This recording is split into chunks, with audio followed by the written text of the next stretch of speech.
Hi JP and everyone in the Tsem Rinpoche Bio Group in US. Hello, greetings from KL.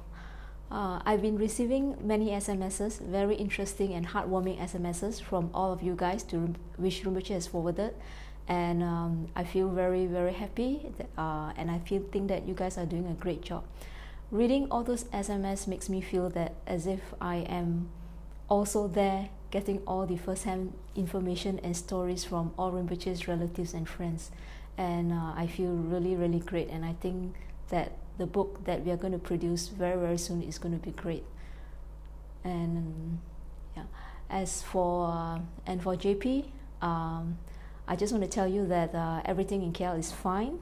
The Ladrang is fine. Datuk May is overseeing the Ladrang, and Rinpoche is also well. He's working very hard, calling up relatives, preparing gifts, and ensuring that he's giving all his support that he can to everyone in US, so that your project and the purpose of this trip is fulfilled.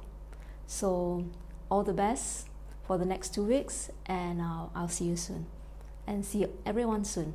Bye bye.